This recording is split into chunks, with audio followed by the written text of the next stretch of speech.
On va passer sans plus tarder à notre prochaine intervenante, donc qui est Adriana Domergue et qui est instructrice de vol pilote d'avion et qui va nous parler donc de son métier, en quoi ça consiste ce métier. Merci beaucoup. Donc, bonjour tout le monde, donc Adriana Domergue. Alors, l'aviation, souvent, c'est un rêve pour la plupart des gens. Ça peut commencer très tôt. Donc, il faut savoir que même si on ne peut pas faire un métier, au niveau de l'aéronautique, on peut commencer dans le collège ou dans le lycée par une formation qui s'appelle le BIA, qui est le brevet d'initiation aéronautique. C'est gratuit.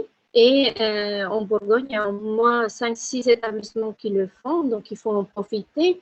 Ça vous donne d'une manière une partie culturelle et ça va vous ouvrir les horizons pour savoir si ça vous plaît ou pas. Ça vous donne déjà des connaissances sur toutes les matières auxquelles on doit avoir connaissance. Après, c'est vrai que pour l'aéronautique, souvent, nous avons cette mythe comme quoi il faut faire maths sup. Mais je vous rassure, si vous n'êtes pas bon en mathématiques, mais que l'aviation vous passionne, vous pouvez y accéder. Hein. J'ai des gens qui ont fait des bacs en philosophie littéraire, des choses comme ça, et aujourd'hui ils sont devenus pilotes. Donc il faut essayer d'enlever le mythe comme quoi il faut être très très bon en mathématiques. C'est sûr que ça aide, ça va être plus facile pour vous, mais ce n'est pas impossible, parce que quand on aime quelque chose et qu'on veut y arriver, on peut.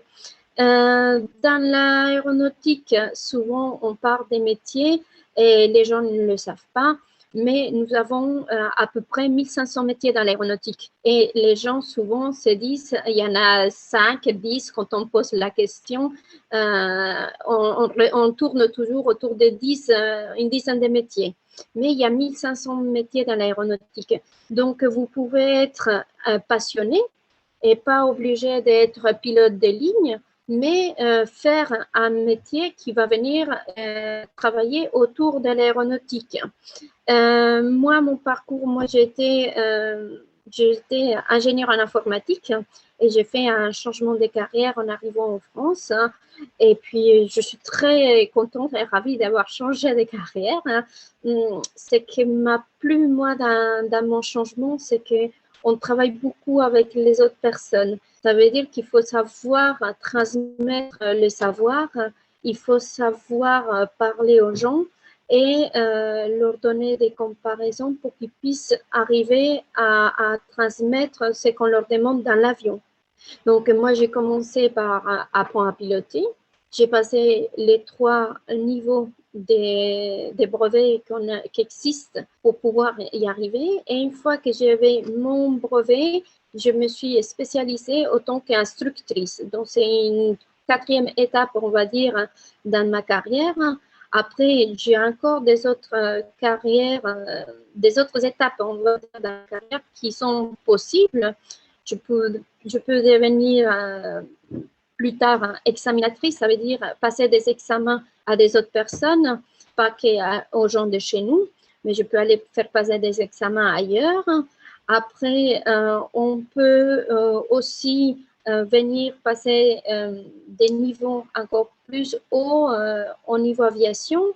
Et tout ça, ça va s'enchaîner pour les gens qui veulent faire un métier, par exemple, des commandants de bord et travailler en ligne derrière, une fois qu'il a fait tout le chemin à peu près que j'ai fait, derrière, il peut rentrer dans une école spécialisée aéronautique pendant 2 ans. Et au bout de 2 ans, il peut sortir un pilote de ligne. Est-ce qu'il y a des questions de tout ce que j'ai dit jusqu'à là? Pour le moment, il n'y a pas de questions, c'est Bon. très clair pour ce détail des différentes passerelles. Je vous laisse continuer. Moi, j'aurais des questions sur un peu à quoi ça ressemble une journée de travail un peu typique. D'accord.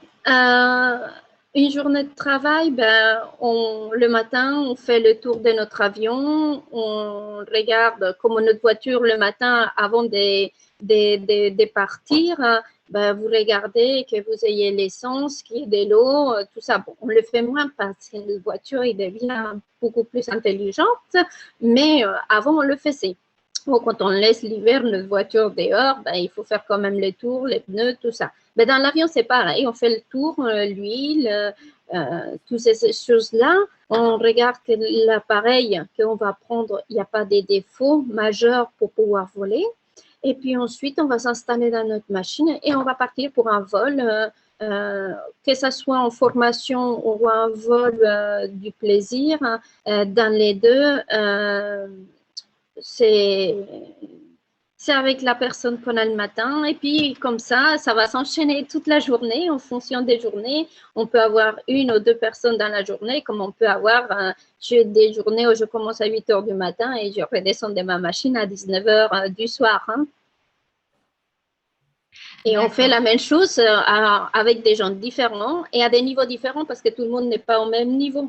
Donc, on passe de la leçon, supposons il y a 20 leçons, donc le matin, je vais prendre un qui a la leçon 2, après, je vais prendre un qui a la leçon 15 et puis un autre qui a la leçon 20. Donc, voilà, on fait des exercices différents toute la journée avec les élèves. D'accord. Alors, il y a 2 questions pour vous dans le chat. La première question, c'est qu'est-ce qui vous a donné envie de faire ce métier? Alors, je suis arrivée en France et puis la famille dans laquelle j'étais hébergée à l'époque faisait de l'aviation. Donc, eux, ils m'ont transmis leur passion et puis finalement, c'est aussi devenu la mienne. Mais j'aimais beaucoup ça quand j'étais dans mon pays, sauf que l'approche n'est pas la même. Pour faire de l'aviation en France, on peut le faire en aéroclub avant de passer au professionnel. Dans les autres pays, il faut savoir que si on veut faire de l'aviation, il faut faire directement du pro. Il n'y a pas cette partie loisir dans laquelle on peut, dès l'âge de 14 ans, commencer à voler. Et donc, on perd, on va dire, entre 14 et 18, on perd quand même 5-6 ans dans lesquels on aurait pu apprendre et avancer. D'accord. Il y a une deuxième question pour vous, c'est est-ce que vous pourriez nous donner une fourchette de votre salaire? Combien on gagne quand on fait ce métier? Alors, il y a 2 choses différentes. Quand on est dans l'associatif, on fait du bénévolat. Quand on est dans les commerciales et qu'on est pilote, supposons pilote de ligne, il gagne environ 2005 pour commencer. Et après, le salaire, il peut aller jusqu'à 30 000 euros par mois. Mais au bout de 10 ans de travail à peu près, ça monte assez vite. D'accord, ok. Et après, alors, 2 comparaisons. Si on fait de la ligne, on va commencer par la ligne intérieure. Donc, on va faire des vols genre Marseille-Lyon, Paris-Lyon, Paris-Nantes, d'accord, pendant 2 ans. Et là, on a un salaire qui est environ 2000-2005. Et ensuite, on va faire ça pendant 2 à 5 ans. Et ensuite, on peut passer sur une machine plus grosse ou sur une ligne plus performante. Ça veut dire on change des machines par rapport au nombre de personnes et on change des lignes.